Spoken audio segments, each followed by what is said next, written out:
requests tonight, starting with PB 2907, 608 Mill Street, Block 3101, Block 2-02, Mill Street Development, urban renewal, 24 two-bedroom apartment addition to Franklin Manor.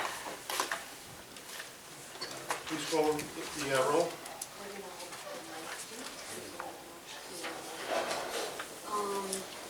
Yeah. Okay. I'm sorry. We're going to hold PB 2907, 608 Mill Street to our next meeting. And we have to memorialize PB 2910, 107B, Baldwin Place, Block 4201, Lot 4-02, 107 Ball Place owners, LLC, two-family dwelling on the current vacant lot. Mr. Venero. Yes. Mr. Conti. Yes. Mr. Vanda.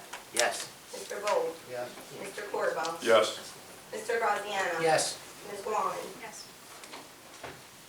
Next we have PB 2914, 701 Main Street, Block 10001, Lot 2, Enterprise HVAC Supply, deviation from the original site plan to install 2 walls. Mr. Venero. Yes. Mr. Conti. Yes. Mr. Vanda. Yes. Mr. Gold. Yes. Mr. Corvo. Yes. Mr. Graziano. Yes. Ms. Guaman. Yes. And Ms. Rico. Yes. Next we have PB 2915, 548-568 Franklin Avenue, 29-41 Hilton Street. That's Block 3805, Lots 1 through 5, 9.01. Sound Development, LLC. It's a 4-story mixed-use development with 56 residential units and retail on the ground floor. Mr. Venero. Yes. Mr. Conti. Mr. Vanda. Yes. Mr. Gold. Mr. Corvo. Yes. Mr. Graziano. Yes. Ms. Guaman. Yes. And Ms. Rico. Yes. And Mr. Guines. Yes. Adjournments, we have PB 2904, 30 Washington Avenue, Block 8502, Lots 3, 4, 4.01, and 4.02, GR Masonry Works LLC. We have an adjournment, Part 2, 705-757 Main Street, Block 1001, Lot 3. And we also have an adjournment on PB 2912, 588 and 590 through 594 Washington Avenue, Block 9001, lots 29 and 30, RUC Holdings LLC. If anybody's here for these applications, they are going to be adjourned to the next meeting with no further announcements or notices. Applications before the board, we're going to proceed with PB 2707 plus A, 212-216 Belleville Avenue, Block 6801, Lot 1-01. Belleville J&S Holding, applicant seeks to rescind one of the conditions imposed in connection with the prior approval for a 7-Eleven convenience store. Good evening, Mr. Chairman. Council's name is Robert Cassione. Forgive me, we had a 150th celebration for Clara Moss last night, and I'm very hoarse. My apologies. Should I proceed, Mr. Chairman? Yes, please proceed. Mr. Chairman, members of the board, as I said, Robert Cassione, Pomaco 524 Union Avenue in Belleville. I represent the applicant, Belleville J&S Holdings LLC.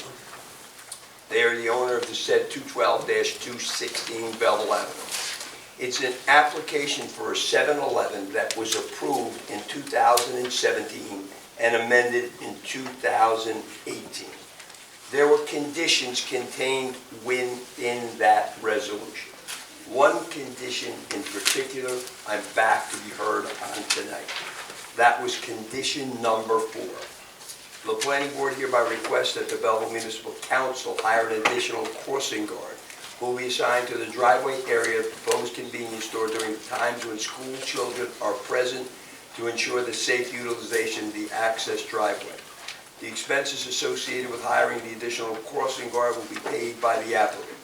Should the Belleville Municipal Council choose not to hire the additional crossing guard as proposed, the applicant shall nonetheless be required to provide an individual at the access driveway during times when school children are present. In addition, the applicant shall install appropriate signage to include a ground sign and/or color concrete advising of the presence of school children.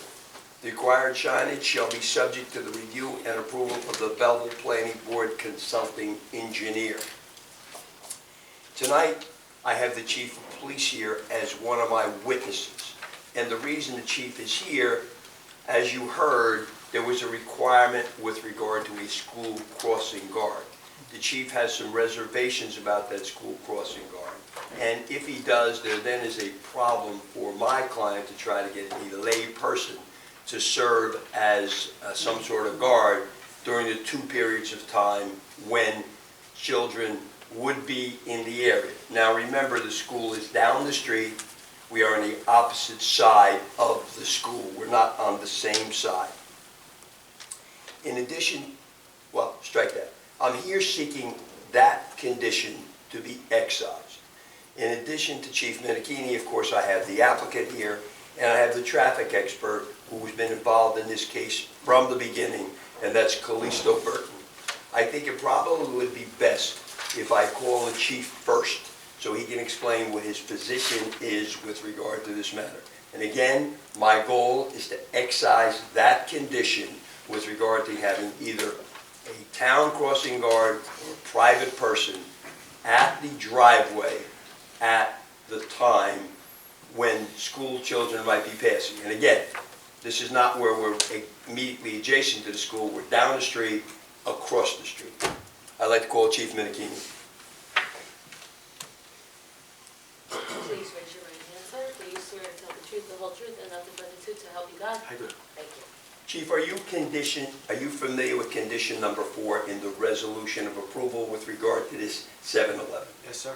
And did you and I discuss it subsequent to the approval with regard to the condition requiring some sort of school crossing guard or person at this driveway at the 7-Eleven, the former Jackie's Lemon Ice? I do recall our conversation, and I responded with the township will not be held liable in providing a crossing guard, whether it was paid for by the applicant or not. There was still a liability issue.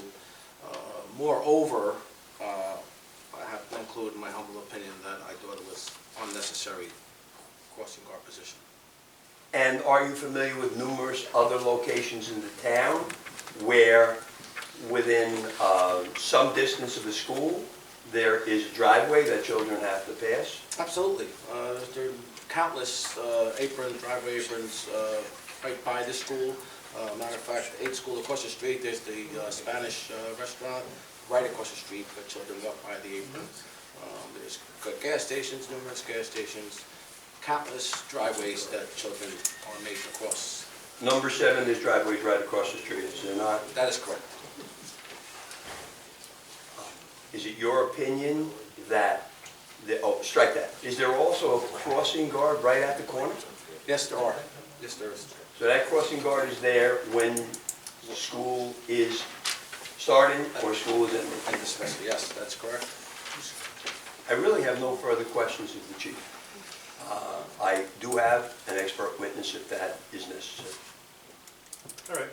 And I might add, I have no horse in this race. I was asked my opinion, and that is my opinion. Did you consult the chief before you got the approval of this application? Or was it just subsequent to it? No, I consulted the chief because it was a condition that required the chief act on it. I didn't consult the chief beforehand. In other words, the condition said I had to contact the Yeah. chief, and I did contact him and say, can you provide a crossing guard? And you've heard his response. He can obviously... Yeah, well, it wasn't a condition it had to be a town crossing guard. We just said a crossing guard, either you Well, provide one or... The choice, again, the choice is a crossing guard. If the town will not provide a crossing guard, then you have to provide a person to cross. Right. Now, the logistics of that are quite difficult. My client is the property owner, not the operator of the 7-Eleven. He's tried to get people. He's got an obligation to get somebody based on this resolution. He's tried. He's got people coming, but it's very difficult for him to ensure there's going to be somebody there at the times in question, which would be whatever it might be, 7:30 to 8:30 in the morning or 2:30 to 3:30 in the afternoon. It's a very difficult job to maintain. Now, in addition, signage had to be put up. And I know how responsible the board is. I'm going to guess you all rode by there. The signs are terrific. Very clear signage. I'm sure Tom Hurwitz has looked at it because it was a condition with regard to those signs being put in place, that it be approved by Mr. Hertz. I think it has been approved by Mr. Hertz, and I think they're probably more than sufficient when you deal with any comparison to any other location in the town. I just feel you should have made your argument before you got your approval, not afterwards. I made my argument, believe me. Well, What have you been doing up till now? Have they been? Well, the signs have been put in, and my client, Mr. Patel, I can have him testify, he's had trouble getting people. He's got somebody, but not somebody dependable. If I may, Mr. Gassion, and there's also some confusion with the citizens thinking that's a town crossing guard there. Now, whether there was complaints or not, I'm not gonna get into it, but there's confusion, oh, that's another school crossing guard, and it is not. And this presents another problem there. And just to repeat myself, Mr. Chairman, I argued strongly with regard to not one being required, and in fact came back before the board after it was put in as a condition when I sought approval to have a right turn out of the site onto Belleville Avenue. At that time, I again argued it, and I brought an expert from Mr. Burton's office to testify at that time. I think a lot of the members, when we made it a condition, had some reservations about it. You know, whether to put that undue monetary restraint on the owner. But I just think it sets a bad precedent that you get an approval and then a few months later you come back trying to take the condition off. Well, I think the fact, go ahead. If you don't, what happened, Mr. Chairman, again, Mr. Gassion had contacted me according to what the requirement was, and he was complying with it. Our crossing guards are not trained to do, not that they can't do it, they're trained to do crosswalks. I understand liability for the town They're not employees. trained to do driveways and But I aprons mean- and stuff like that. So even though Mr. Gassion then relayed the fact that the applicant would pay the township, which is great, however, there's still the liability on it. And I didn't want to put undue burden on the township, God forbid something should happen because someone was there. So, that was right. Then, Yeah, I understand the town. I And then understand I- I'm a town employee, but if you made it a condition, I mean, there's well, I also people believe the fill any deputy job. chief was not there that day. I'm sure he would have given his opinion because he concurs with me on this. If I can, I went back and reviewed the transcripts on this. The original meeting where that condition was agreed upon, I went back, I wasn't at that meeting. I do recall a second meeting where the Belleville Avenue driveway was discussed, and we talked about right turn only, and we also discussed, and I remember specifically saying that our crossing guards would not be responsible for crossing anybody in the driveway. When I left that meeting, I was under the impression that it was to be discussed if we were going to get a crossing guard. And the chief and I have had numerous discussions about it. And again, like Chief said, I agree with 100% that based on what we do in the rest of the town, I don't think a crossing guard, whether it's our crossing guard or a crossing guard from a store, needs to be at a driveway. So, I mean, I was waiting for this moment to talk about it because it's actually been something that's been on my mind for quite some time since this has come up. And I've had all the transcripts emailed to me. I actually reviewed them again today just to make sure that I wasn't missing something. But the original meeting where it was agreed upon, I wasn't either on the planning board yet or I wasn't at that meeting. And then the following meeting, which I don't know where the transcripts are for that, I know we discussed not having a Belleville crossing guard there. And it was to be looked into, and when we looked into it, our decision as chief and deputy chief, we decided it not worth to have a crossing guard. That's not necessary compared to all the other businesses that we do have in town. And Mr. Chairman, I think once the issue is brought up, children, people tend to lose their objectivity. And then everybody's afraid to really give their opinion. I thought at the time that it wasn't fair, just because across the street there's a gas station with probably 60 or 70 feet of curb cut. Yes. The whole corner's a curb cut. And again, I'm not So here if you're to gonna ask apply you it to to one take it away. I'm business Mr. owner, then you Gassion, I have to respect apply him, he that. asked my opinion, and would I give my opinion? Of course, I'll give him my opinion, but I'm not here. Now, it's great if you have it, sure, but it's kind of overkill. And again, you know, if I'm asked my opinion, is it fair to put on a business owner? I'm gonna say no, because I'm an honest man. I'm not, you know, is it great for, sure. More safety the better, I'm here to advocate that. But I'm also gonna be honest and give my opinion, if I'm asked, so. Just so we're clear. What does a crossing guard cost the town? Again, If Mr. they were Conti, willing it's to. not a matter of cost. When Mr. Gassion offered to pay the town, Okay. reimbursed it, it wasn't even a matter of that. Because then there's still, you can get paid, but still our crossing guard, we trained them, it's still a liability to the township.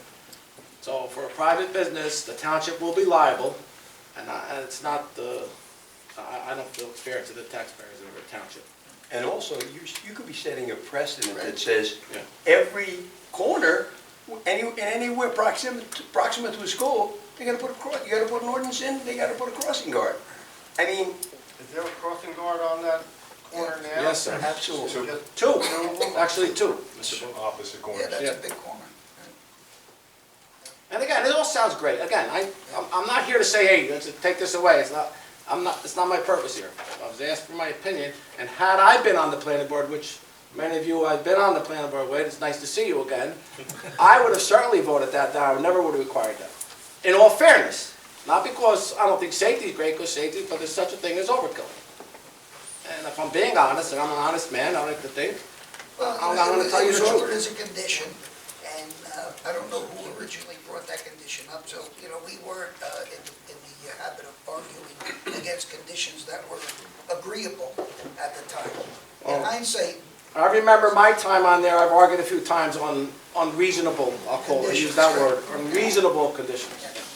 I think Kevin Kennedy or Mr. Walsh brought it up, I can't swear to that, but that's the best of my recollection. They seem to be the most forceful. I think if you apply it to this landowner or tenant, you have to apply it to many people to have the town. You know? And Mr. Chairman, just to repeat, you said I had agreed to it. Believe me, many times the boards bring up conditions and I agree on behalf of my clients. You know that. I don't ever recall agreeing to that. I think I argued that at every point. It's just an inequitable, difficult condition. We agreed to it, it was built, and now we're back here. Ms. Getchell, you mentioned pavement markings. Are there pavement markings besides the signs? What else, what other? No, in the resolution, it said pavement markings or signs, I believe. We put up signs, very clear signs. Clear as Are could there any be, other both things you sides. can do to draw attention to the drivers that? I'm sorry, Are there any Ms. Scott? other things you can do, pavement markings or other? We certainly be happy to do Safety pavement measures. markings too. I think the signs are much more effective, but we can add pavement markings also. Certainly, we Maybe would child accept that. crossing right in the, right in Yeah, the something in the apron, driveways, Andy, something like else that, that you yeah. could add to maybe enhance it a little bit. You know? We'd be happy to talk to the traffic safety officer and get any suggestion they make for some pavement markings.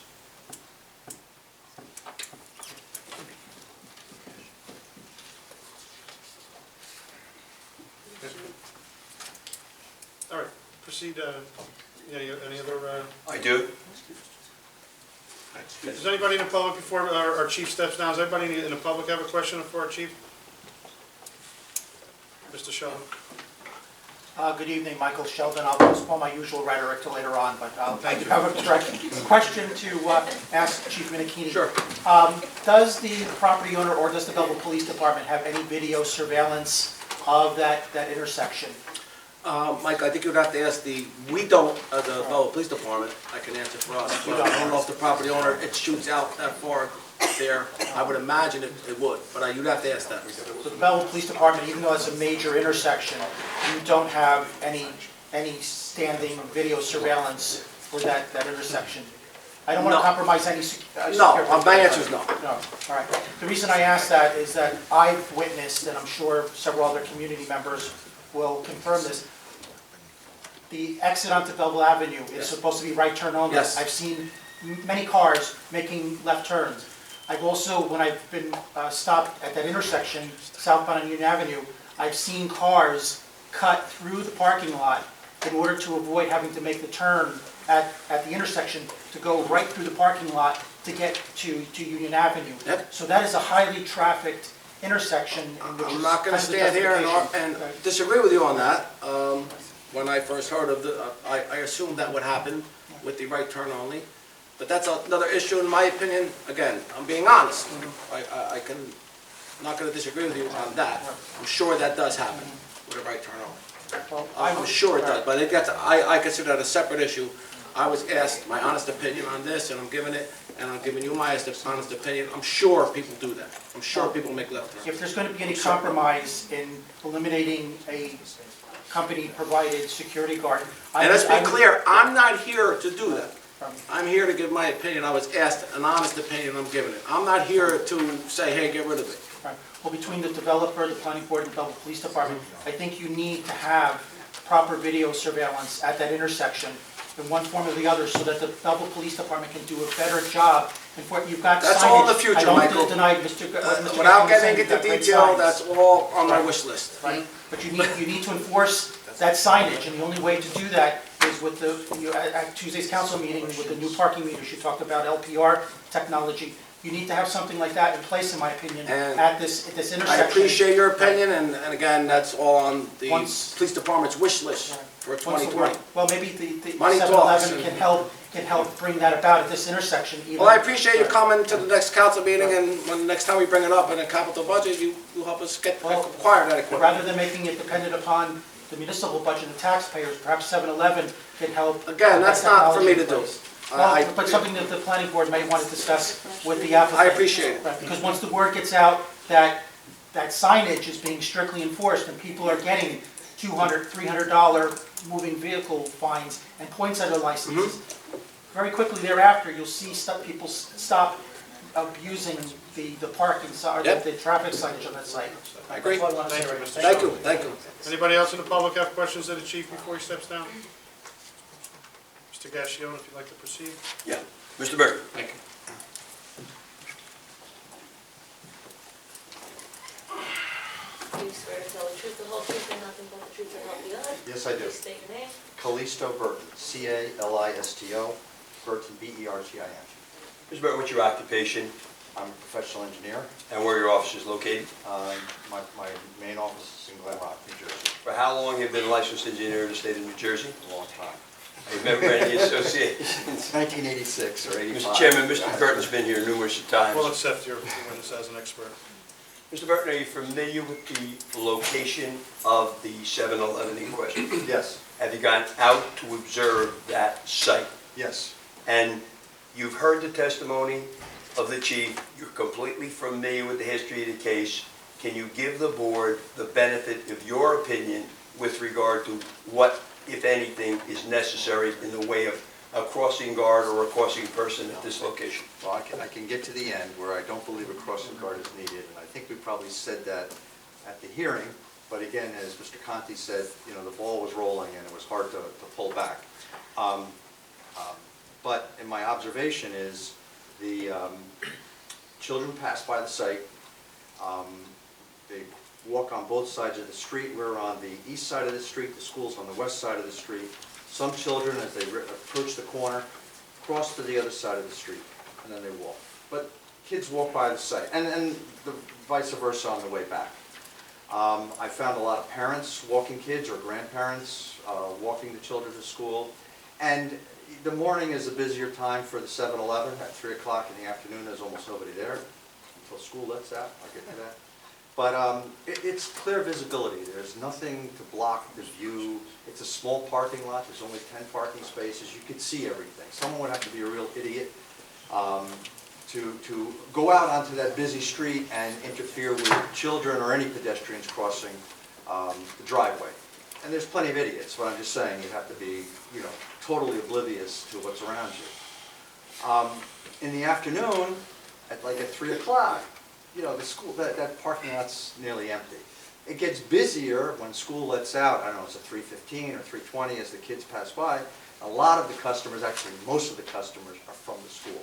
Either parents driving into the parking lot and getting snacks after school, or kids themselves coming in. And so that's what I've seen. But I don't see the need for a crossing guard, and we didn't feel that way before, because this is nothing new, having a driveway like this. I mean, we've done service stations with convenience stores next to schools, or other types of much higher volume traffic generators next to schools, and I haven't done that in over 30 years of practice. When you say you haven't done that, do you mean you have not had to have a crossing guard at those locations? Correct.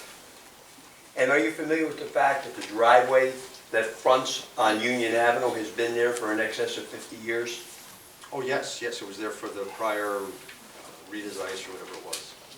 So under normal circumstances, is it your opinion that the way this is operated with the signage and if necessary, some print on the pavement, it would be operating in a normally safe condition? Yes, there's signs for the people driving, and then there's also signs on the sidewalk actually for pedestrians as they walk, you know, those pedestrian crosswalk signs.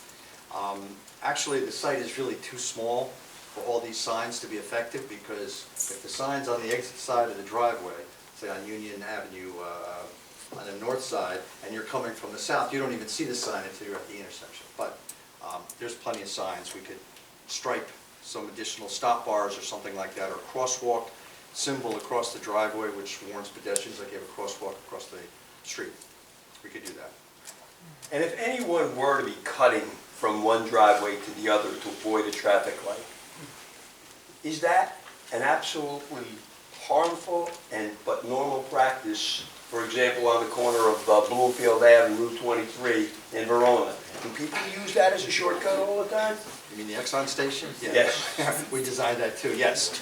You know, that happens, but a lot of times I've seen where either municipalities put up signs, you know, when you cut through. I don't think it's legal to cut through to avoid a traffic light, so you If I can't may, get that's ticketed. going through a red light if you do that. Yeah, You can okay. pull over and issue a summons for that. Right. It's a difficult enforcement issue. It is, you have to be there. Yep. As any motor vehicle violation, if the officers aren't there to see it, Right. they can't enforce Oh, it. and there was a question about, there are surveillance cameras for the parking lot from 7-Eleven. They run, they're 24 hours. I mean, if someone wanted to check them, it's there. I guess if there was an accident, you could recreate you could review as to how it happened. But there are cameras, as all these types of, well, you know, Yeah, I gas believe our stations. department is already, if there's ever a need, hopefully there isn't a need, but we know if there's a need for, if a crime or an accident, sometimes we know that we have access to the cameras. Right. I have no further questions to this witness. Any members of the board have questions of this witness? No, just not a question, just a conversation here. With speed bumps, I know people are opposed to speed bumps, but when cars come out of a driveway, be it your own or anything else, we tend to maybe look at a sign, look left, look right, but not stop, right? But if there's a bump, will people have maybe to say, oh, I gotta slow down a little bit? Just a thought, I don't know if that ever been done. No, speed bumps are good when you have a long driveway, and people tend to speed Right. through them. But here, we've only got 24 feet Okay. to do that. And because of the volume of traffic on Union and Belleville, you gotta stop. You can't just run out. I mean, you have to stop and look before you leave. So I didn't see anybody rolling out the driveway. You got it. Does anybody in the public have questions of this witness? Mr. Gassion? I have no further witnesses. If the board has no questions, I just brief summation. Go ahead. Mr. Chairman, members of the board, you heard from the chief of police. Obviously, he's not going to make a recommendation that you don't do it, but he's clearly said if he was on the board at that time, he would not have voted in favor of it. You heard from the deputy chief of police saying the same thing. Those are your two experts that are in front of you that indicate that it should not be necessary. Other locations in town, the gas station, as I said, by number 7 school, directly across the street with wide driveways. The gas station across the street from this location, 60, 70-foot driveway. We have a shorter driveway. We have a driveway that's been in existence for as long as I can remember, which is a long time. When you talk about people cutting through, that happens, but this is not an easy one to cut through. The one that I talked about in Verona on the corner of 23 and Bloomfield Ave, dangerous. People cut through all the time to cut the light. The police have to be there, as the chief said, otherwise there's nothing they can do. There are 2 crossing guards at this location in the street, 2. This property is not immediately adjacent to a school, and in fact, it's not even on the same side of the street as a school. So the children are dispersed. It's not like this is a spot where all the kids from that school cross. It's not even close. It's gotta be less than 25% under normal circumstances. So, they're going in various directions. So, also, it's very difficult if my client paid the town and the town was gonna have a crossing person there, that would be a little easier for my client. But this is trying to find somebody to go there twice a day for an hour and a half or whatever the exact time turns out to be. Not an easy task to accomplish. I think when you take a look and consider all the other similar locations, some certainly more dangerously located than this one, it's hard to say this one should be singled out and have this condition. And in theory, if that's a condition that we should have, well, why shouldn't it be to everybody else? And why shouldn't it be an ordinance that says everybody's gonna have somebody at the driveway? It's just not, it's not logical to follow this to the nth degree. I thank the board for their time and attention.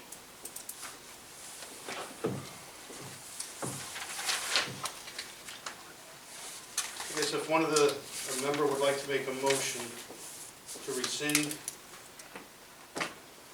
the condition that was imposed on this to provide a crossing guard.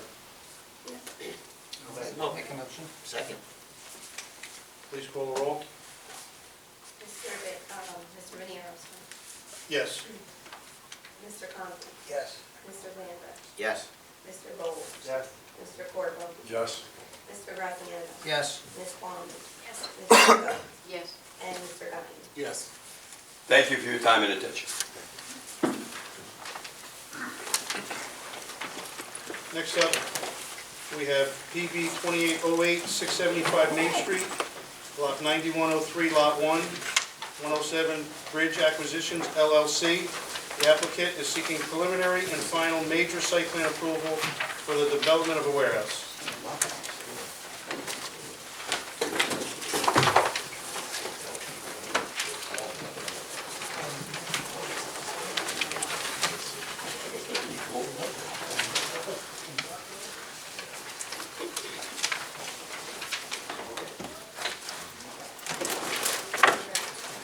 Yes, please proceed. Sorry. Thank you, Mr. Chairman, members of the board. Angelo Cifelli Jr., the firm of Pyro Zinnes Cifelli, to the applicant. Okay, may I proceed? Just by some housekeeping, just so the board knows, newspaper notice of this application was published on November 2nd in the Star Ledger, and notices to property owners, utilities, and required governmental entities went out on November 1st, far in advance of the 10 days required by the municipal land use law, so that this board now has jurisdiction. An affidavit of service has been filed with the board.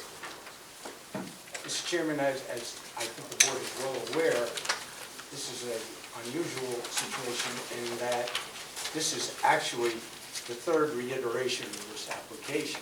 It was originally, and I will go to the second application, the one before this one, was filed in complete compliance with the ordinance that governed the zone at that time. And it was fully compliant, but unfortunately, from our point of view, and I think the town's, the need to meet the parking requirement required us to be mostly impervious surface. So this board recommended that the property be designated an area in need of redevelopment, actually rehabilitation. You recommended that to the municipal council. The municipal council filed suit and did in fact make this an area in need of rehabilitation. This application has been filed under that new rehabilitation zone. It is fully compliant. There are no variants required. We are here just for site plan approval, preliminary and final. I just want to mention one thing because I think it's important for the board to know how your efforts resulted. Because as I said, that second application was so much impervious surface. And when you see this application, over 30% of the property is now landscaped rather than impervious surface. Having said that, Mr. Chairman, I would call my first witness. Please proceed. I would call Mr. McKenna, my engineer. Yes, thank you, sir. We should say. Okay.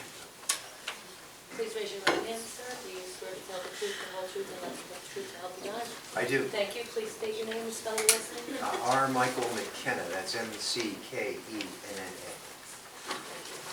Mr. McKenna, could you give the board your experience and education with regard to being an engineer? Licensed professional engineer in New Jersey and Pennsylvania. Been licensed for 40 years. I specialize in commercial, institutional, and commercial warehouses, frankly. And have you testified before boards such as this in New Jersey? Yeah, all the time, not building. We'll accept your witness as an expert. Thank you, Thank you, Mr. Chairman. Chairman. Yeah, sit up over here.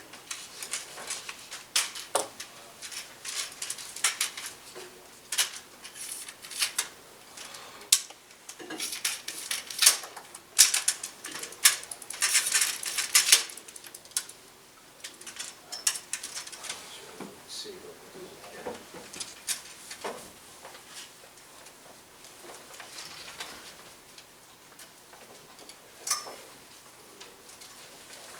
Okay.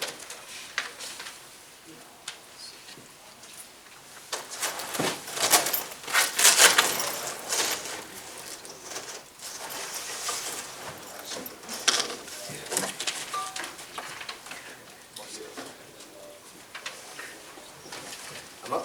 All right. Okay, just very quickly, so everyone knows what we're talking about, I'm sure you must, I'll hold this up and we'll put it on the easel. Aerial photograph, state's photograph from 2015, the Kidde site. You're looking north on Main Street, on your left is what was left of that plant. We're all familiar with that. It was demolished around 2002, 2003. Only thing left is a pile of concrete in the back that's good fill for us for foundations, and a paved parking area along Main Street. I'm going to call that applicant's one, right? Aerial photograph. A1, and today is the 14th. Yes.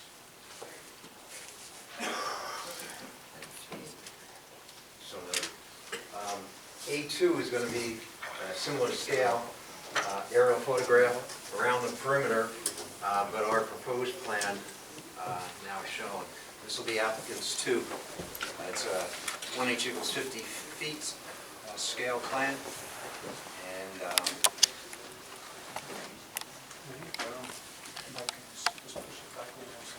absolutely, just have my sleeve here, so let's see, and I'll be, we just get out of the way. And just very briefly, the lots, 23.5 acres, proposed buildings around 360,000 feet, actually 358,586. It's a warehouse, 350 feet wide and 1,029 long. It's what we say loaded to the south, that is, the trucking areas on the south of the building and the employees and office areas on the north. To the west, there's a railroad and a changing grade, pretty significant. The railroad is above us. And of course, to the east, we have Main Street, Route 21, and the Passaic River. And first thing we notice out here, as everyone knows, and Mr. Harris was helpful, there's some flooding issues along Main Street on a pretty regular basis. And we decided that though we're not technically required to provide detention because it all goes to the Passaic and the Passaic is title, that we would provide some detention here and try to alleviate any flooding conditions on Main Street caused by this site, and I believe we have done that. And the way it works is pretty simple. Water in the trucking area is piped east into this first basin, which is actually green and grass covered. We get extra volume from that. Goes into a wet basin, we'll have a couple of bubblers there. And then it's plumbed across Main Street where it goes underneath the highway and out to the Passaic River. The site is around elevation 18. The road's around elevation 5 or 6. It goes up to 7 as you go further south. That's a quick outline of how it works.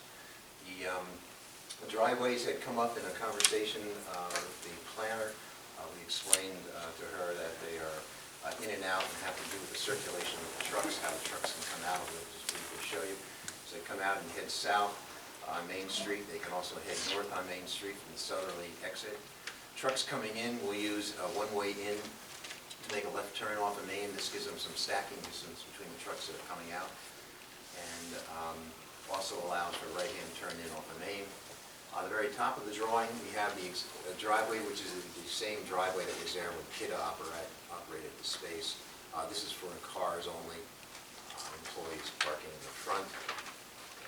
In terms of utilities, there's a big trunk sewer out in Main Street, Safe Valley Sewer. The connection for that from the old Kidde plant is by this north driveway, and we're going to use that same connection for water and sewer, gas, and electric all comes in on that side. And just how the neighborhood works, you'll notice there's a big substation north of us, and the power lines go across the river to the other side.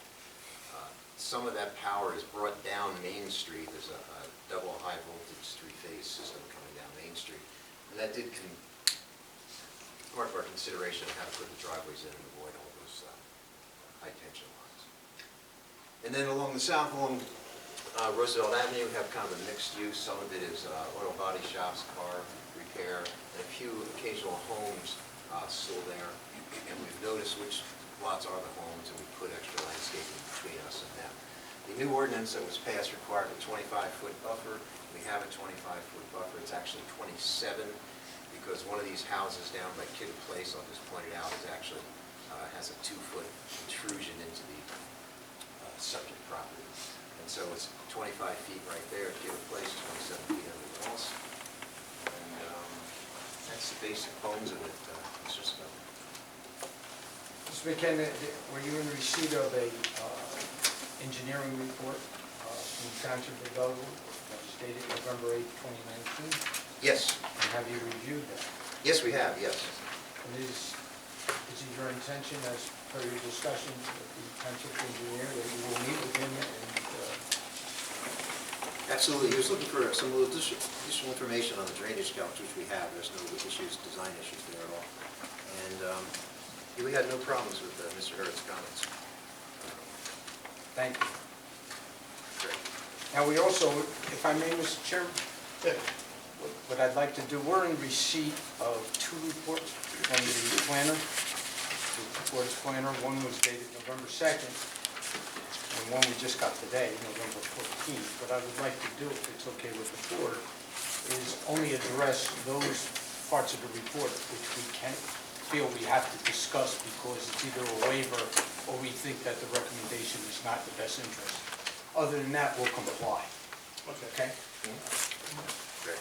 So, Mr. McKenna, on that basis, turning first to the November 2nd, can you tell the board and specifically point to something you wish to discuss with regard to that report? With regard to the CME memo, item 7 on page 4, they listed waivers, which we do want to discuss those.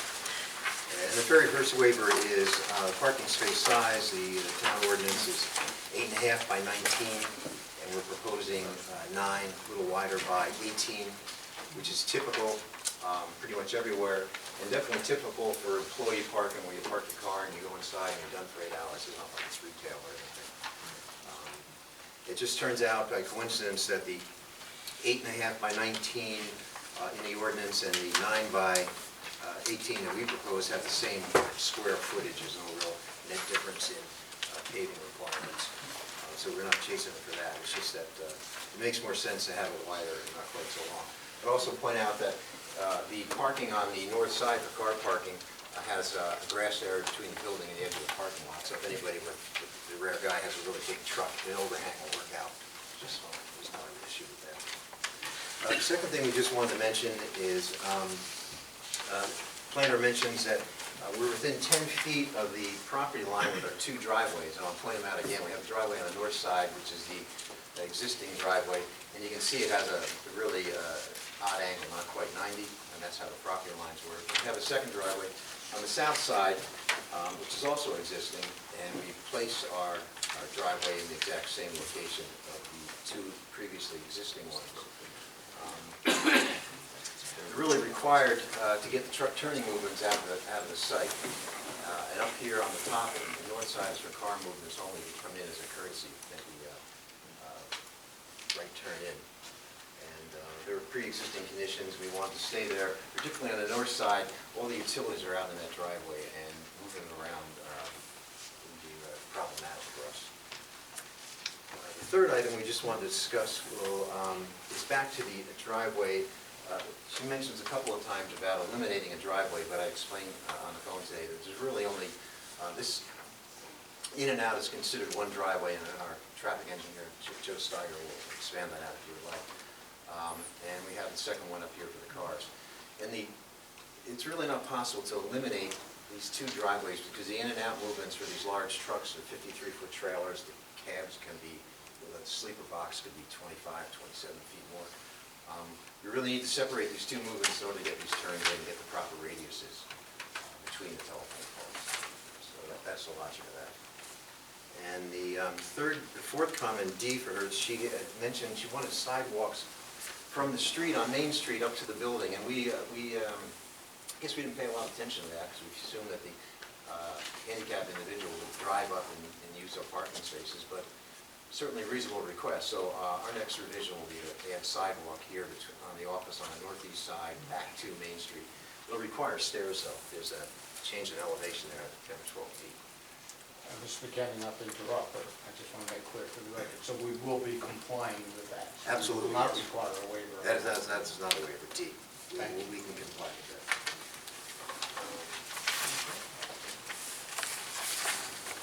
Let's see here. She pointed out that our parking count was a little bit off. It said 159 on the cover sheet. We'd actually find 160. That's correct. The number is 160 just for the record. And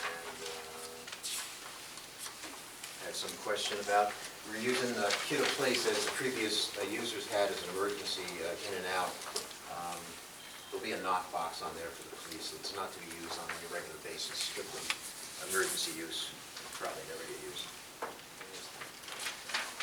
And I guess the last issue that we had to do with the ordinance requires no floodlights. Just for the record, there are no floodlights. We're using LEDs in the parking area and similar fixtures on the building, not floodlights. No variance in that regard. Mr. McKenna, if I may, for a moment. Yes. On her November 14th, 2019, I just want to put on the record, because she requested, our net green area is 35% of the site. Yeah, that's correct, yes. The required is 25%, is that correct? That's correct, yeah. The overall site coverage, building and pavement, comes a little over 65%, therefore the green area is 35%. And we meet the ordinance requirement of 25%. Absolutely. She also talks about an evergreen buffer adjacent to the residential area. We will be supplying additional screening, is that correct? Yes, we've identified where the residential uses are, and we've screened those areas, but she wants more, and my client's agreeable to that, absolutely. We will supply more, as per her Yeah. request. We've already talked about there will be no floodlights. She also talks about screening the utilities. Is Yeah, it we true get- that she's talking about a generator? Yeah, she's talking about a generator, which we do not have here at this time. Theoretically, one of the tenants may want one. I get 2 or 3 generator site plans a year that come in after the fact and usually go right by the utility room on the island here. But this plan does not have one. But we agree that any kind of structure like that would require screening. So what we're saying is if one of the tenants wants a generator, we will supply the required. You have to come back. But right now, there's no. Typically, you have to come back for that. Anything else you specifically want to bring to the board's attention? No, I think one of her comments was a little bit more landscaping in the front. I agree with that. I think we could have done more here. We need a fire lane along the building, but between the fire lane and the edge of this basin, we certainly have more trees. So We have bike racks, do we not? Mr. we do have bike racks. We've got 16 bike slots. We've got 6, 4, and 6, I think, total 6. We are moving one, are we not? Well, it's been suggested, but again, I spoke to Mary Ann, the planner, and she wasn't so much interested in that. She just wanted to know that we had them. But we have one in the back for the warehouse employees. You'd have to ride around the building. I would let that be tenant-driven. I don't know where the tenants' doors are really going to be. When you do a building like this, yeah, we put the offices in the 2 ends, but you know, the bulk of his employees are going to come through one particular door for security reasons. I just don't know where that is at this time. But the bike racks will be, close to the door. Gotcha. I have no further questions if the board has any. I have one question. Why did you design the loading docks facing the residential houses instead of the public service right away? It has to do with access on this curve on Main Street and having access to these driveways. The building, from an engineering point of view, really wanted to be flipped because of the elevations. The way these buildings work, you got a finished floor here, and the trucking area is always -4.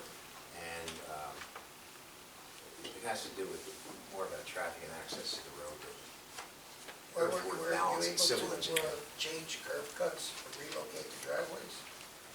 Well, the idea is to keep it as far apart as possible, so the two on the ends make a whole lot of sense, and the one in the middle we needed because of the one-way Well, action. in terms of flipping the building. I mean, you say you didn't flip the building because of the driveways, but could you just move the driveways? Well, here's the problem. You're coming in here low on Main Street, if you're familiar with it, and you're climbing up a hill. That's why this driveway goes all the way around to the middle of the building. You have to come up about 10 or 12 feet. And it does make some sense that when you're low and you come in low to the low loading dock, there's some real logic to that. These big buildings, when you go to move the earthwork around on these things, just a foot of change in elevation is tens of thousands of yards, sometimes hundreds of thousands of cubic yards of dirt. And whether you have it or not is not so important, because if you don't have it, you got to truck it in, and nobody wants to see all these trucks. So the idea is to try to get this thing to balance, get the driveways to work, and that was the logic to it. That's where it came from.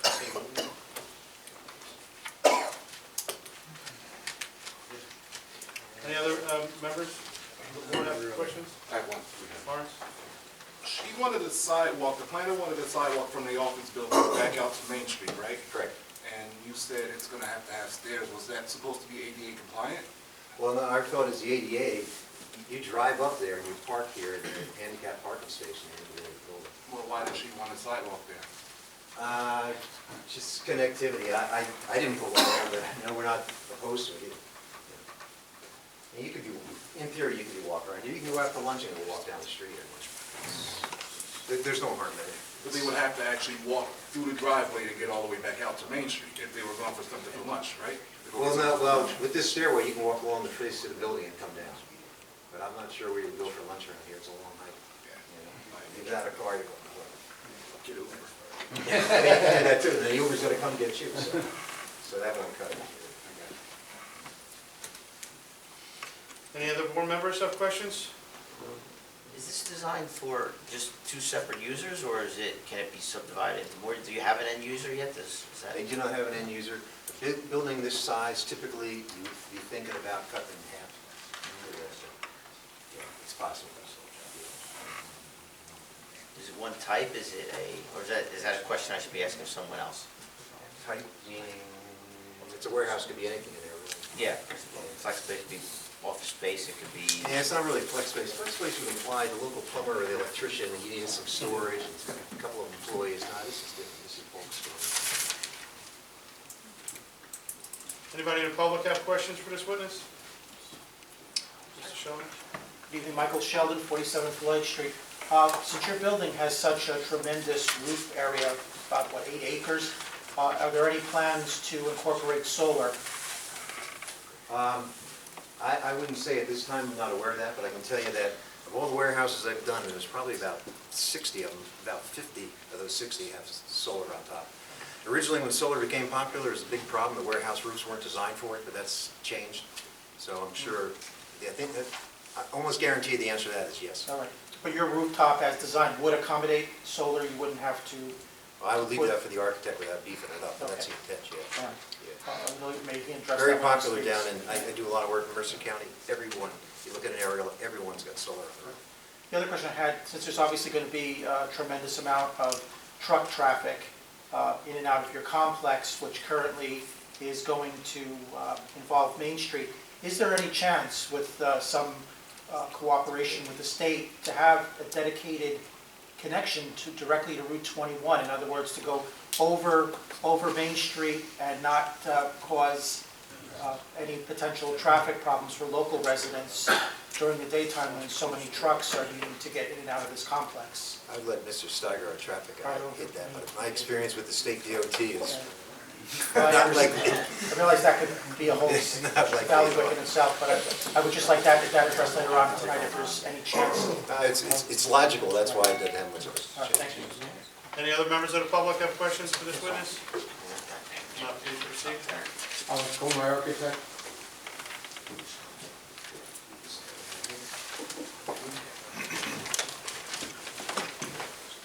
Do you swear to tell the truth, the whole truth, and nothing but the truth to help you God? I do. Please state your name and spell your last name. Michael Baumstark, B-A-U-M-S-T-A-R-K. Sponsor, could you give the board the benefit of your education and experience? Yeah, I have a bachelor's degree from Ohio State University, licensed architect in New Jersey and other states. And is your license currently active? Yes, it is. And have you testified before boards such as this in the past? I have. Well, let's search them. Thank you.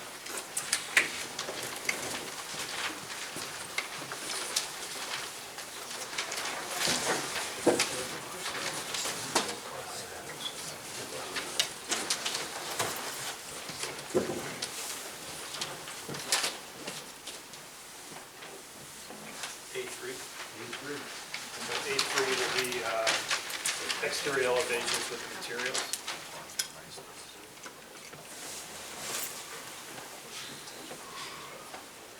I'm basically going to tell you kind of what the building's going to be constructed of. So for the most part, it'll be a load-bearing insulated precast wall for the exterior floor walls. The superstructure will be steel columns, beams, and joists. On top of that will be metal deck, and then insulation to code. The steel superstructure will be designed to hold a solar panel in the future, but it's not at this time intended to put that on yet.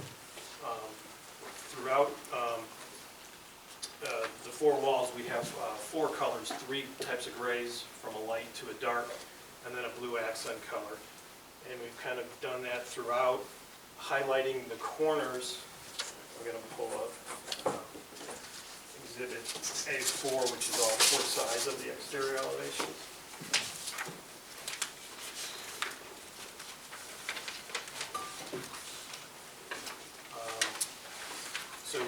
Basically at our two corner points where we're having the offices, we're using the majority of the highlights of the grays and the blue accent. But then throughout the long sides, we've kind of carrying some of the grays through and the blues through just to kind of break it up. On the south side, we have two insulated drive-in doors, which will be 12 by 14 and 58 dock positions, which are 9 by 10 doors. Those will be insulated.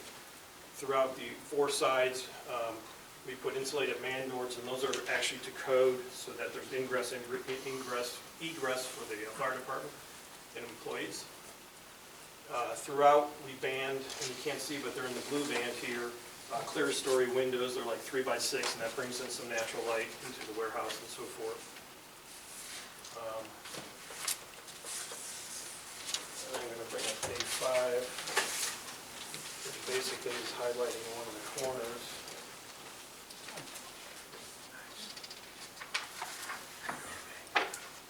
Again, kind of showing our corners with the multitudes of gray and blue. And then for the windows, those are clear anodized frames, gray tinted windows. We go a little higher at the entrances to kind of draw that that's where the offices will end up being. So basically, it'll be a Class A building for today's times and then into the future. We meet all height requirements and then insulating code requirements. I have no further questions if the board has any. Any board members have questions? Anybody in the public have questions for this witness? Sheldon? Again, Michael Sheldon, 47 Flint Street. As far as the building is concerned, I know it's proposed to be a one-story warehouse.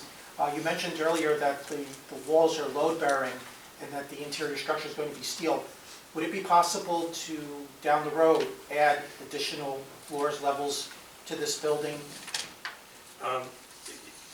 It could, but it'd be tenant driven. In reality, the only place that it would probably happen is basically at the office area.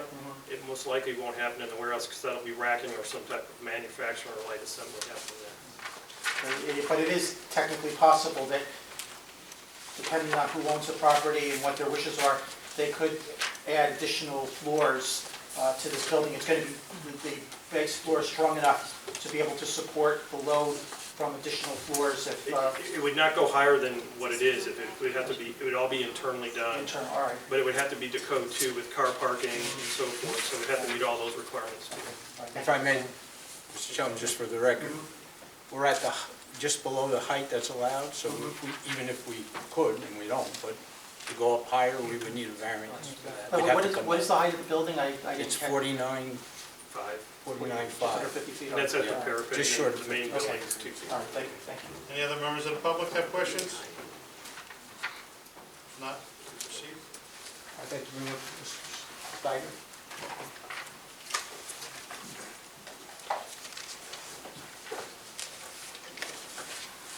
You swear to tell the truth, the whole truth, and nothing but the truth, so help you God? Yes, I do. Please state your name and spell your last name for the record. Yes, my name is Joseph Steiger, Staigar. Thank you. Mr. Chairman, I know Mr. Steiger is well known to this board. Yes, we'll accept your witnesses for any time. 3 times, I think, applied late. Steiger, you've already submitted a traffic report concerning ingress and egress. Is there anything you'd like to highlight for the board vis-a-vis the comments made by either the engineer or the planner? Brian Intendolo of Neglia Engineering wrote a review comment back in March, I believe, of this year, and he responded to those, I believe, in an adequate fashion. He asked for additional information and analyses, which I did amend our report and provided. But our original traffic report did the typical analysis. We took existing conditions, traffic volumes, and we analyzed it for a high cube warehouse. A high cube warehouse is a low trip generator, and it's mainly automated and generates lesser traffic. But we also analyze it as a warehouse as well.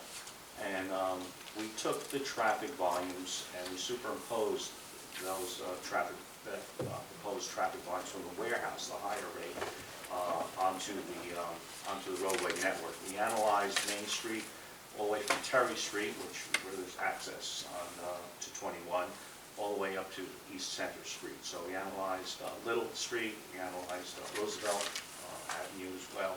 So we have a series of intersections that we did take a look at.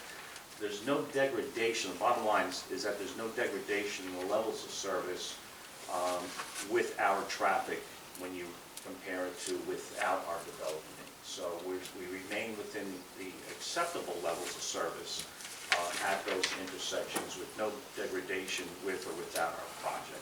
Slight delays or increases. Obviously, you add additional traffic. Yes, you are going to have some sort of impact, but the delays are not of a significant degree that it changes the levels of service. We still remain within acceptable levels.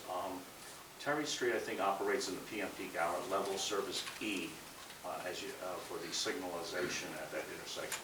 That's the worst case. Everything else operates better than level of service E. E is the limit of capacity. Still does not exceed the volume does not exceed the capacity, so we're still acceptable levels of service. But the key is that we don't change it from an E to an F. It remains an E. And as I said, all the other intersections that we studied along Main Street operate better than that level of service E and remain at the same levels of service. Our driveways operate as level of service A coming in, B going out. So again, I think that's a good indication that clear indication that we have no impact on the surrounding roadway network. If I may, we heard from our engineer that due to the fact that our driveways are one way in, one way out, even though there's 3, there are actually 2 driveways. Is that they're considered 2 from the traffic engineering? Yes, from a traffic engineering aspect, a driveway that's bifurcated by some sort of median should say, operates as one driveway. There's one way in and one way out. I believe that by bifurcating it or a boulevard effect, you provide a safer access. And because Mr. McKenna had separated the driveways, you can have the left turns in operate at the same time that the left turns want to come out. So it works better. If they were combined, you'd have to, that left turn trying to get out, would have to give the right of way for a left turn coming in. So it operates more efficiently in that sense. Emergency access.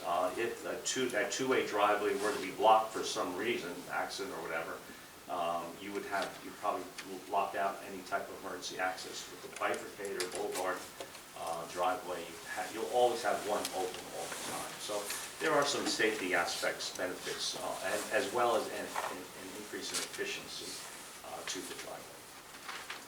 Mr. Chairman, if I may, it's the attorney in me, but isn't it true, Mr. Stater, that as a permitted use, as we are, that off-site traffic, while should not be a part of what we're doing, but the applicant actually submitted a report because of the nature of the project? Yes, in my experience too, as a permitted use, the surrounding roadway network takes into account the permitted use on this site. However, I think we've gone above and beyond that by analyzing other driveways that are off-site or off-track of this property, and again, and show no degradation of those sites.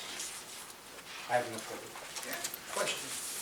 That, I think it was I'm going to pull up the site plan. Yeah, I have a question about the left turn in heading north. Because as that sweeps north, it seems like it will be difficult to make, if you were headed north, to make that left into that driveway. I'm sorry, making the left into this driveway? Yes. Well, it's actually, Because of the angle, I mean. it's not at an angle, it's actually perpendicular. It may It is look like square. it's Yeah, angled. yeah. So, yeah, so it's what we'll call radial into the curvature of the roadway. Right. So It is we've square got- to the roadway, though. It is square to the roadway. Yes, it is square to the roadway. How wide is that, 24? Yes, I believe at least that. It might be- 20 coming down. 20 coming? Oh, wait, the driveway? Yes. Coming in? Oh, no, it's 20 feet, yes. That's a I 20-foot, mean, you know one better. way. You have hundreds of trucks coming in and out. It just, from here, looking at that site plan, that driveway looks a little awkward. Can't help but bring that It up. may look like it from Yes. that angle, yes. Well, we've analyzed it with turning templates for WB67 trucks. Those are the big 53-footers with the extended cabs, sleeper cabs, and we designed it to accommodate that traffic. The last thing we want to do is not have our site work. Well, and the scale is used there too, so the driveway looks so small. Well, yeah, I think we're dealing with a 50 scale, so yes, you're probably used to seeing 20 scale or 30 scale maps. So yes, it looks tight enough. How many trips per day do you estimate? During the peak hours, 55, no, I'm sorry, these are hourly volumes, 55 in the morning, 62 in the afternoon. Of that, we're anticipating 20%, which is a high number, it's a conservative number, being trucks, and then the remainder being cars. So that brings us between 11 and 13, between 11 and 13 trucks per hour. That's an hourly rate. How would you get that many cars? Excuse me? I mean, how would you get that many cars? You're not gonna have that many employees, are you? I mean, in a warehouse? Potentially could be. These are from the ITE, the Institute of Transportation Engineers, trip generation rates for warehouses. The ITE trip rates are very conservative because they take into account warehousing traffic studies that are maybe a decade or more old. You know, we know the warehouse industry has changed, less labor intensive, so we're anticipating less vehicles. But again, to be conservative, use the right tools, we use the ITE trip rates. Just two other issues. I mean, I don't know how to address it, but if you had trucks traveling south on 21, Mr. Belleville exit, and have to get off Nutley on Park Avenue, you've got a 53-footer trying to get off that exit and make two left-hand turns. Yeah, that's I a think tough it'll create maneuver. chaos. Yeah, that's a tough maneuver. You do have the opportunity to then use Terry Street, you have to continue southbound and come off there, and then make the right-hand turn to go north on Main. So there's other opportunities to bring that about. Your traffic engineer mentioned that as well, to hopefully avoid Park Avenue, and use the other alternatives to get to the site. And we've taken a look at that, we've adjusted our volumes in our traffic report to take that into account. Yeah, I don't know how you could really address it. I guess it's trial and error. As trucks come there, they'll realize, make sure I don't get off this exit again.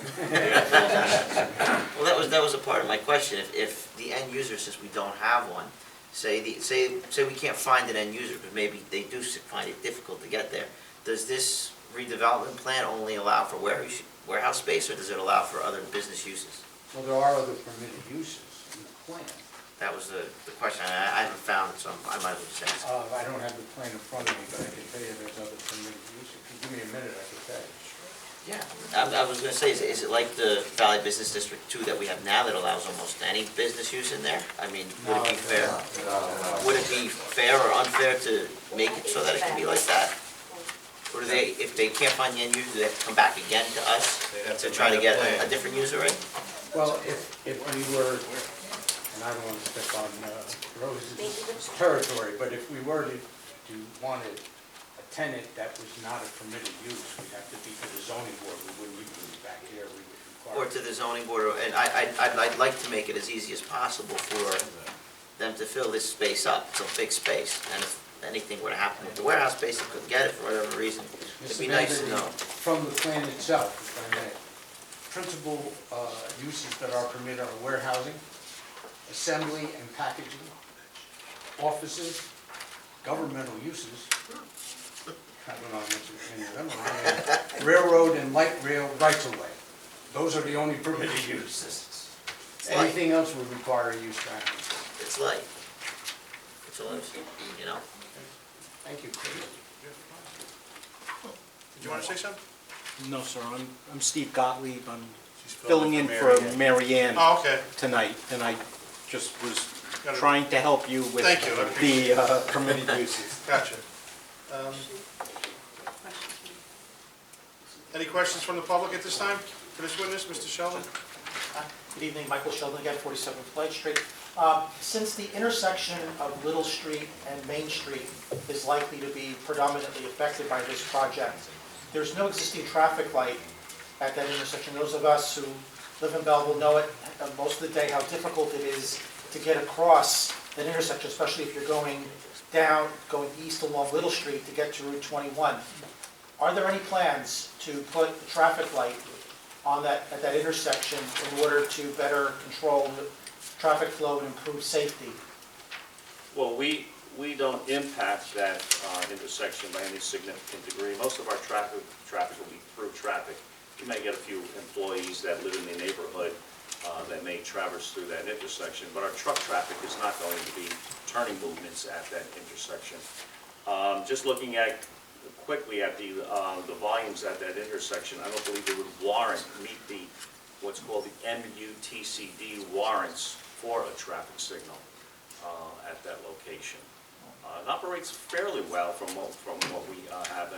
It's not easy, but we got a level service D or better at that intersection. Coming out of Little is level service D.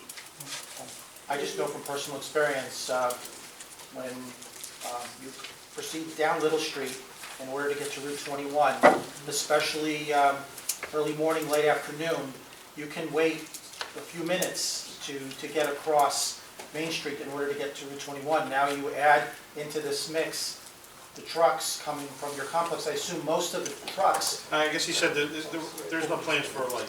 I don't know. I think it just, I am in favor of this project for a number of reasons, which I'll elaborate later on, but I'm just worried that particular intersection is really going to become a bottleneck. And he said there's no plans for a light, so. Most of your trucks, I guess, will be going on to Route 21. Right? Oh, absolutely, yeah. yes. Do you anticipate many trucks going through the inner part of Belleville, or is all your truck traffic heading to that highway? With a warehouse of this size, they're going to be long haul of trucks. They're not local deliveries, stopping at residences or businesses in the area. So they're 99% of them are gonna jump on Route 21. Okay, that's what I assumed. I just wanted to confirm that because Little Street is one of the township's emergency routes. And even though it gets repaved every few years, if you look at it, it was just done 5 years ago. The street is already torn up, and now if you were to impose on Little Street 18-wheel traffic, this road would be a disaster every couple years. But I'm glad to know that most of your truck traffic will be going directly to Route 21. It's just Main Street that's going to get the brunt of the wear and tear. I hope there is some contingency too. Main Street is a county road. No, I think it's town. It's a town road, but there's some contingency here too because of all that extra wear and tear on Main Street to have the resources to keep it in good condition because it obviously is going to get much more wear and tear than it's been accustomed to these last 40 years. Thank you, Mr. Shelley. Somebody in the back have a question? I'm your traffic engineer, Brian Izadola, and I just wanted to relate two items related to this application. One is that the Appledale-Jessup Bridge has been determined, they figured out the replacement height and the clearance underneath high tide, so that's moving forward in design. So with that, the Park Ave and River Road intersection is also going to be redone, say 10 or 8 years from now. And the other pet project that we have is at Main, and you got to go around National Siding to get onto the bridge. Oh, that's crazy. I've requested with Mr. Hurd's urging that they look at creating a direct left-hand turn from Main Street onto the bridge. So it's not directly impactful with this application, but it would help if trucks need to go to the Belleville Pike. They don't have to loop around anymore of Stevens and back around. So I'll keep you posted on that, but that one left turn, because I'm a traffic nerd, bugs me to the nth degree. And if we can get that left turn built, that'll help a lot for this project as well as other projects. I brought it up at the council meeting. Good job. Thank you, Mr. Good job. Anybody else in the public have questions of this witness? Not, please proceed. Mr. Chairman, I have no further witnesses unless you have some questions for the applicant, but I don't think there are any. Other than that, I'm complete. I would sum up. Yes, at this time, does anybody in the public have a comment they'd like to make at this time before we close the public portion? Mr. Frantantoni? Yeah, I'm just very, very happy to see this project go through. We've been looking, the valley is very acceptable to industrial and commercial use, and we thank you for presenting this application. And how many school children with this project? None, Mr. Chairman. Thank you for this project, and it sure beats high-density residential. Thank you. Mr. Shelley? Do I need to be sworn in before making comments, or is that? Was he already sworn in? No, I guess. Do you swear to tell the truth, the whole truth, and nothing but the truth to help you God? I do. Thank you. Thank you. As I said earlier, I fully support this project, but it wouldn't be Mr. Sheldon if I didn't even pass by without just going on record saying that I, once again, object to the situation with Ms. Wama on the board. She is a township employee, serving as a Class 4 member, and as I'm sure board members know, we recently had Mr. Cates, who is arguably the most preeminent municipal land use law attorney in the state of New Jersey, opine a legal opinion. He says in his conclusion that I conclude that Ms. Wama's appointment to the position of Class 4 member of the Planning Board is barred by NJSA 4055D 23A. So it's not just me, as a layman, arguing against her appointment, but now you have perhaps the most important figure in municipal land use law. It's been noted, and you could take it up with mayor and council if they're. Yeah, well, it will be. Since he was the one that appointed. It will Okay. be. We're on this I'm sorry. application. Anyone have any other questions or comments about this particular application? So let me get back to this. As I said, I'm fully in favor of this. This is great that the Kidde property is finally being developed, and for the same reason that Mr. Frantantoni just echoed, this is going to be a great tax rateable for the township. and even more significantly, it won't add any children to the school district. The only other comment I want to make here is that I've heard through the grapevine that the applicant, in addition to getting approval for this project, has agreed to construct or at least fund some sort of recreational space elsewhere in the township. Is that true? That's not part of the application, is it? It is development plan. This isn't redevelopment. It is in the rehabilitation plan. It's part of the plan. So we will be doing that. You are, all right. Do you know Yes. specifically what? No, that hasn't been decided. So let me then ask you, have you been told that the approval of your project is conditional upon you building a recreational No, facility? absolutely It's not. by law. All right. That's by All right. law. All right, I just wanted to have But some no, of the record it is about not. that. No. I had this, some of us had a feeling that there was somewhat of a shakedown here, that you were told that you had to build this if you wanted this, and I was going to follow it up if you were also now obligated to get additional dirt on Joe Biden, but... No, this is not the Another day. Ukraine. All right, I'm glad I support this, I hope the planning board approves this project, thank you. Mr. Chairman, I'll Any just other, sum up. Jeff Mattingly, 56 Walnut. I don't need to be, this is a statement, don't need to be sworn in. I'm delighted. I can't tell you how delighted I am for this project to be presented to the board and hopefully go through and meet with its passage. My business is right outside of Kidde Place on Roosevelt Avenue. I've been watching this entire process as it played out over the past 20 years, longer as a property. I've been here since 1988. And it's wonderful, it's great for the town, great for the future of Belleville. I'm delighted. Thank you very much. I hope this board passes it with stars, and I'll clap gladly. thank you. Anybody else in the public have a comment at this time? If not, we'll close the public portion of the meeting. Mr. Delgertia. Yes, Jerry Delgertia, 8 Grove Street. I'm in total favor of the project, but there was a remark that was made earlier about what is allowed, and I thought this is in a rehabilitation zone, it's given a special zone, or is that only in a redevelopment zone?